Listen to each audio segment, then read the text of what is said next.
Welcome to the Big Success Podcast, cutting-edge conversations on business and personal success, as well as how to level up. Here's your host, #1 business coach in the world, Brad Sugars. All right, today on the Big Success Podcast, some of our podcasts, it's like, wow, it's amazing. Others, it's like, dang, I needed to learn that. This is one where you need to learn this stuff. Growing profitability, becoming successful in business. When Alan Miltz talks, this is a guy who has built multiple companies, invested in multiple companies, written massive best-selling books.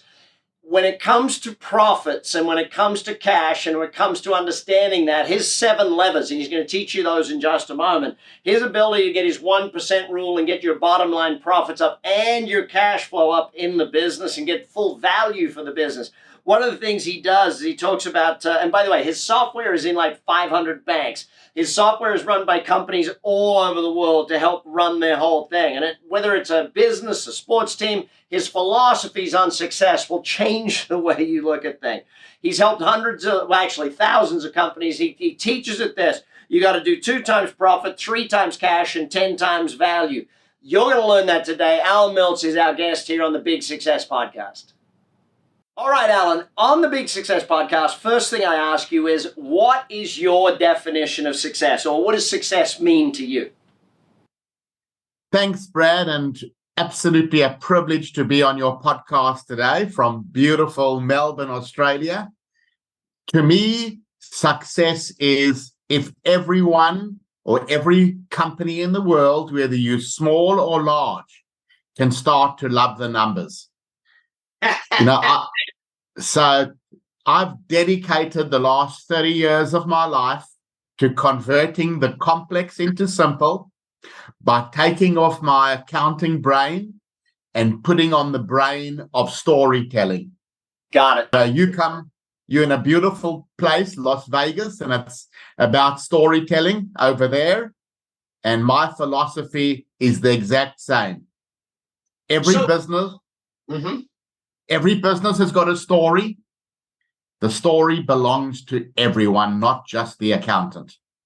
So what about you personally? How do you personally define success? Forget business for a moment. I am such a driven person, Brad. I get up very early in the morning. So for me, it's called life balance.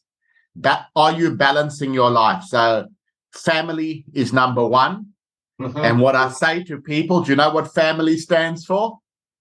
FAMILY, father and mother, I love you. So I tell my son every morning, never forget family. So that's number 1 to me. Number 2 is obviously my health. Mm-hmm. So I try to go to the gym most days. And then from a work perspective, I absolutely love what I do. Mm-hmm. So people say you work and you travel 6 months of the year. But to me, if I can help change the world and get beautiful emails every day of how I'm impacting, that is my success. So family, health, and definitely how I'm impacting the world. How did that change over your lifetime? Was it always that way? Or as a young man, did you start out different to that? Well, as an immigrant to Australia, so I'm South African. I'm not even sure if my accent is still South African. Yeah, it's still enough. So I came here in the late 80s. I was in the fashion industry. So I've got an accounting background, but worked in the fashion industry. And since a young immigrant, I realized that it's the amount of effort you put in every day will be the amount of benefit you will receive. So I had to recreate a life. And Australia has been amazing to me because I've really given it 100% effort every day. Yeah. So where do you think that move was where you chose success, or do you think success, like a lot of people choose success when they're very young, some wait till later. Where did success become the choice for you? I came from a family where I had an older brother who was absolutely a genius. Mm-hmm. Unfortunately, he passed away about 20 years ago of pancreatic cancer. He was a professor at Cambridge. And I was always in his footsteps. He was 1 year older, the most incredible inspiration for me. And I realized whatever he did, I had to probably work twice as hard. So success is having a person who you can model your life on, an inspiration. And even in Australia, I've met, and globally, I've met some of the most inspirational people. I've had the privilege of modeling the way I actually live my life. Yeah.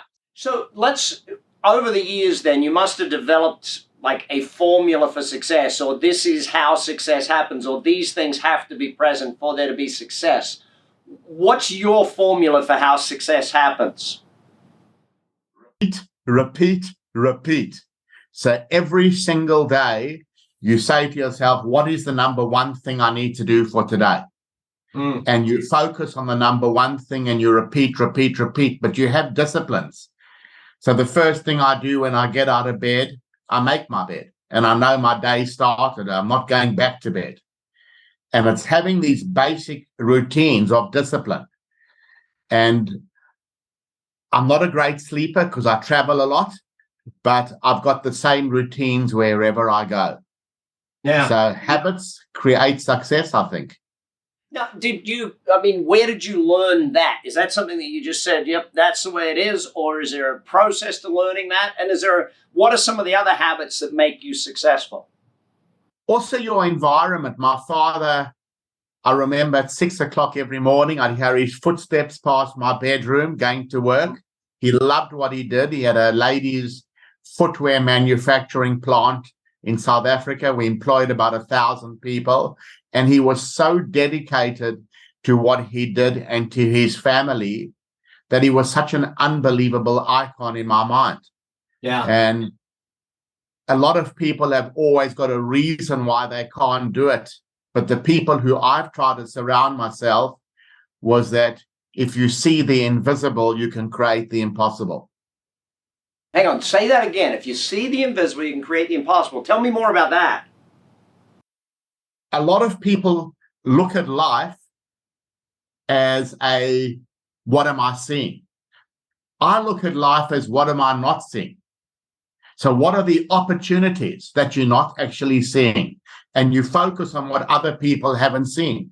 The same thing when I look at a business. Everyone's interpreting it one way because they follow a process. I try and say, what haven't I seen? Yeah. What are people not seeing? And it really helps you achieve success by trying to focus on almost the impossible. Love it. Well, let's flip it over then. I've always sort of asked people the question of, how do you learn from your failures? Or even more, how does failure teach success? How does failure teach success? Brad, I've made so many mistakes in my life through being naive. I've created so many great opportunities which didn't achieve the goal that should have because I was either inexperienced or didn't surround myself with the right minds. And as I'm getting older, the companies or the people who I mentor, so I sit on about 20 boards around the world, and I'm trying to warn people, this is what I learned over my career. Don't make the same mistake. Yeah. And one of the biggest mistakes was we had one of the great startups in technology, in banking software. It's one of the biggest banking systems in the world today. And we got so diluted along the way because we kept on raising capital. Right. If I reversed it, I would have gone slower and maintained the control. Yeah. Yeah. Sometimes those mistakes, though, lead us to being the great thing that we have. How do you find that, because every business you've done, Alan, has gotten better and bigger and better and bigger. How have you turned that knowledge into future success? Like, how do you do that? By backing the best people. So, in other words, when a person or a company meets me, I always say, do they have the right people? And if the people are completely wrong, I know I'm going to have an absolute nightmare of a job to assist. So number one is in all the businesses or all the investments that I've got, I make sure I'm surrounded by the best brains who I believe are smarter than me. Love it. Love it. The other interesting thing, once a year, I work at a university in the US, MIT University. They run a master's program for entrepreneurs. And one of the professors who spoke once said the attribute number one of a great leader is to listen. And listen and silent have got the same letters. And again, observe when you're sitting in a meeting, you will notice the smartest person in the room probably speaks last. And it's very interesting. It's a great observation, but the best leaders are the best listeners. Got it. Perfect. You're on the Big Success Podcast. I'm Brad Sugars. We'll be back with Alan in just a moment. We're going to talk about loving your numbers and how to make more profit in the business, not just more revenue. Join Brad Sugars' Landlord event and you will quickly see why real estate investing has long been the backbone of serious long-term wealth for so many. That said, so many try and fail at creating wealth because they simply don't learn how. Visit bradsugars.com and attend this program as a standalone or as part of a Brad Sugars' Entrepreneurial University. All right, we're back with Alan, and we're going to ask these. Well, Alan, there's a saying you have that is revenue is vanity, profit is sanity, and cash is king or queen. Explain that one to us a little more. Yes. Every business I go into very eloquently describes their revenue, their margin, their profit. And I then ask the next question. You've done well, your revenue, your margins, your profits up. Tell me your cash flow. And around the room, I get multiple answers, which are always wrong. And one of the biggest issues for me in business is I hate surprises. And cash flow is an absolute blind spot in every business. The accounting profession, which I'm part of, is amazing. The more complex we make reporting, the more sophisticated business thinks we are. My philosophy is the opposite. Yeah. Imagine if everyone understood your story and we taught them the techniques how to make the story better. And the story, the result of your story is your cash, not your profit. Cash is king or queen. So let's go to the 7 levers then. Explain to everyone what are the 7 levers and how can they use them to get more bottom line profit and cash? So the technique which we came up with at Cash Flow Story, there's only 7 levers that can improve your profit, your cash, and your valuation, financial levers. There are 4 profit levers. So price, volume, margins, and overheads. And in working capital, your collections, your inventory, or work in progress in a service company, and your payables. So in every transaction, every person in your company should be thinking, how many 1% or one-day changes do I need to make? It's the repetition of these changes over and over that will deliver the company you've dreamt of. So dive into the 4 profit drivers then. Take us through each of those and give us what are 1 or 2 things we can do in each of those areas to be more successful. Okay, so about 50% plus of companies I see, you compare the relationship of price to volume. What does a 1% price increase do versus a 1% volume increase do to profit and cash? And in many companies, price might have a 10 to 20 times more impact than volume. Your salespeople are then going out and saying, let's give a discount to sell more. Everybody needs to understand. So if you think about the 7 levers, price and volume are the KPIs of the sales and marketing people. Cost of goods are the KPI of operational people. And overheads is everyone. How can everyone not know how they can impact your performance? So the power of one is such a simple concept. And that's why in the global best-selling book, Scaling Up, which I'm a co-author, the power of one became the heart of the cash section, because these are the levers that every person can understand. Well, hang on, let's go back then. Teach people that 1% power of one rule. I think that's an important thing to focus in on. Yes, so in every single business, the first thing I do is I run what I call a masterclass on finance, but using the concept of simplicity. I then say the DNA of your company is the power of one. So imagine you've trained the people, and then you put the 7 levers up on a whiteboard, and you have a meeting with sales, marketing, operations, finance, and lever by lever you workshop. Where can we put prices up? And then you rank from most to least sensitive. And you go through lever by lever, and then you choose the top 6 or 7 ideas. And you repeat this over and over again on a daily, monthly, quarterly basis. You will not believe the turnaround in your business. You'll have a completely different business. And that 1% per time, I think it's really important, Alan, because a lot of people seem to think you got to get 100% difference or 50% difference, but you go through in detail how 1% can make such a massive difference. How did you stumble across that, or is it just what's your thinking there? How did we come to that thinking? So I'm a co-founder of a company called Cash Flow Story. So Cash Flow Story is aimed at the storytelling of the business. What do the numbers mean, and how do you improve it? It's all about improvement. And our philosophy is about simplicity. The numbers belong to everyone. And then we thought, how can we create a concept in the most simple way that would drive profit, cash, and valuation uplift? And after many years, I can promise you tens of thousands of hours, we created the power of one concept.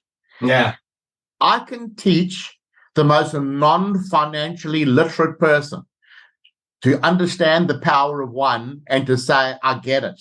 My role is critical in improving profit, cash, and value. I can see what I need to do. So let's talk about that whole value thing, the value of a company. First of all, why don't business owners focus on the value of their company? Why are they so focused on revenue and profits? Because revenue is vanity, profit is sanity, cash is king. That's the fundamental. We, as CEOs, we typically non-financial. Your management team is typically non-financial. Everyone understands the concepts of your profit, revenue, margins, profit, and interpret it the same way. So because of the way we've been educated, we focus on simplicity being profit. And Brad, there are 4 chapters to a financial story.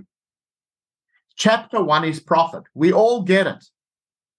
Equally important is chapter 2, your working capital, your collections, your inventory or work in progress, and how you pay your suppliers. The rest of the balance sheet I call chapter 3, and this is what your management team cannot control. And I call that your other capital. The result is cash. So what I say to business is your company, your story is like reading a murder mystery. You read chapter 1 of a murder mystery, you never know who commits the crime. You guys are reading chapter 1 profit of your story, you never know what happened to your cash. And you want to understand your business, become a 4-chapter company. You fix the 4 chapters by the power of one. So hang on, we got to chapter 3 being the rest of the balance sheet. Which is chapter 4? The result, your cash flow. But let's go back to the value of a business. One of the interesting things about a lot of business people is that they focus on that cash flow so strong, they forget to focus on how much the business is worth, what the asset is worth. How do you get them to focus on that? So again, Typically, a valuation is based upon three measures. Your profit or your EBITDA, if I had to get technical, the multiple. So how many times profit can you sell your business for? And then when you sell your business, if you've got a lot of debt, you'll have to repay the bank. So your profit, your multiple, and how much debt you've got or cash in the bank. Yeah. So profit. How do you improve that profit? Again, the 4 levers from the power of one will help you improve that. Your multiple. Every single company, again, who I work with, my philosophy is how do you get to double industry benchmark? Because if you want to improve your multiple, you've got to demonstrate that your business is different to the industry, which is a combination of your people, your strategy, your execution, and your management of cash. Can you articulate and prove that you've created a unique ecosystem? And then obviously, if you run your business by the 7 levers, your cash flow will be better. And when you sell the business, you won't have a lot of debt. You'll probably have cash in the bank. Yeah. Brad, every board meeting I sit on, the first board meeting of the year, I do a valuation. And then I say to the company, what valuation do we need at the end of this year? And that's the journey I go down with, is how do you uplift your valuation? Yeah. Yeah, I love it. I think it's the most important thing. You're on the Big Success Podcast. I'm Brad Sugars. We're going to be back with Alan. We're going to talk about scaling up a business. What happens to the cash when we start growing at massive speed? Let's keep learning together. We'll be back in a minute. Alan Miltz has dedicated his life to helping business leaders and everyone in their team love the numbers. Revenue is vanity, profit is sanity, and cash is king or queen are usually his opening words. To learn more about Alan Miltz, please visit alanmiltz.com. All right, so how do we scale and keep control of the cash? Alan, give us the story behind that one. Okay, so as we've said, a story of numbers consists of 4 chapters. Chapter 1 is your profit. Everyone gets that. Equally important to a management team are the 3 items of your working capital: your collections, your inventory, WIP, and payables. And Brad, as you can see in this podcast, I'm using a technique called repeat, repeat, repeat. The more you repeat things, the more you're going to understand it. Chapter 3, other, the rest of your balance sheet, I don't worry about. The result is cash. A management team controls 2 chapters, your profitability and your working capital, the 3 levers. I color code a company. So cash flow is the result of growth. When a company grows, there's cash flow impacts. When a company declines, there's cash flow impacts. But cash is also impacted by management. Management, every day you're making decisions, you're doing transactions. There's 7 levers that impact whether you're making a good one or a bad one. For example, put prices up, good for cash. Collect quicker, good for cash. Improve margins, good for cash. So I color code a company green, yellow, red. So for example, a company might say to me, this is my profile, a stake in the ground. Every dollar I sell, I want to make 40% margin, 15% profit. My overheads are therefore 25. I want to collect in 60 days, hold 90 days of inventory and pay suppliers on day 60. That's color code green. I then say, what is good? What's average and what's bad? And every month, every quarter, I show the team how many greens, yellow, red have we got. You've been to London many times. What do they say whenever you get on a train or the underground in London? Taxi, I don't get on the underground, buddy. I don't know. What do they say? Mind the gap. Got it. Anytime you go to a station, that's mind the gap. What I'm saying to every person listening today, what is the gap you need to fix to go from the reds, the yellows to green? And when you're having your power of one discussions, it's how many 1% or one-day changes do you need to do to run your company in color code green? So cash is the result. Cash is the result of growth and management. I don't mind borrowing money to fund growth. I hate borrowing money to fund color code yellow or red. So you've got to teach your business what does success look like and how many 1% or one-day changes do we need to make to get to color code green. Brilliant. So, buddy, you've coached a lot of companies, invested in a lot of companies, build companies. What's the difference between a company where, let's just deal with mindset, forget strategy, forget the money, everything. How do some companies go for like making $1 million a year and other companies go for making hundreds of millions a year? What's the mindset shift that has to happen?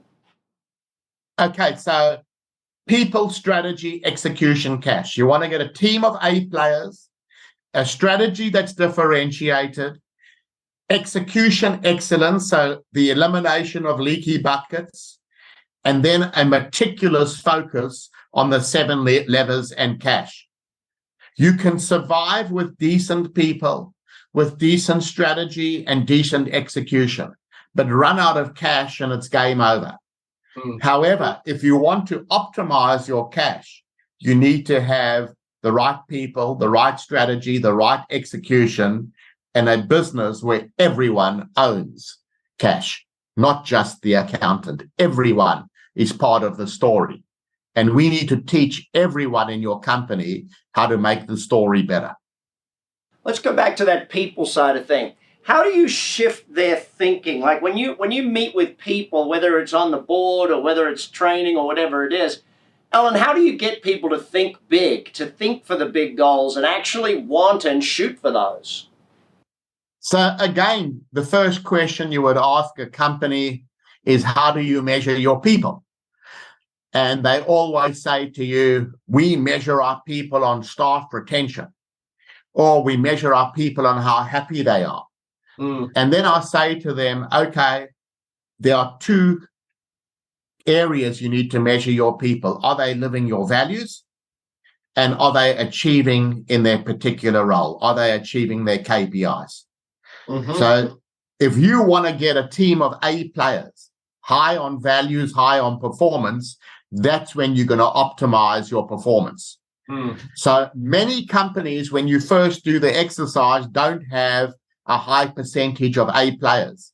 An A player is 2 to 3 times more productive than a B or a C player. So a B player is high on values, but not high on performance. A C player is low on values, low on performance. You need to focus on retention of A players, not staff retention. How do you attract A players and retain them in your business? Because that's when you're going to get great success. And an A player wants to be happy, challenged, and winning. We need to teach them how to win by using the power of one. Hey, those 3 things I think are really important. Happy, challenged, and winning. How did you learn that? Or how did you come up with that? Where did that come from? Again, that's just, if you read, I don't want to steal anyone's thunder.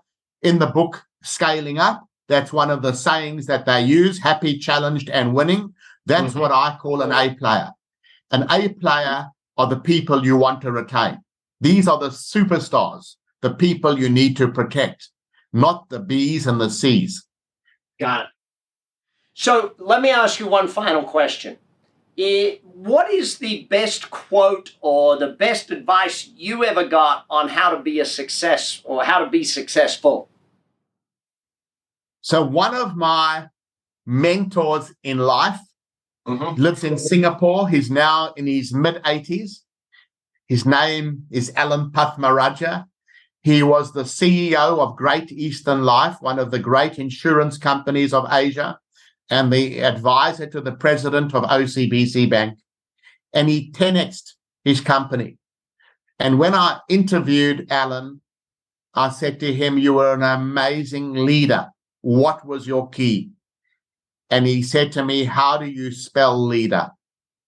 Leader. And he said, the first thing I do is I listen. And I listen with E, with empathy. I take off my shoes and I put on the shoes of the people I talk to. A, I've always got a positive attitude. D, I'm never scared to make tough decisions. E, as a leader, I need to be able to energize, enthuse a business. And then R is resilience. Every business is like a coil. You go up and down. It's not how far you drop, it's how quickly you bounce back.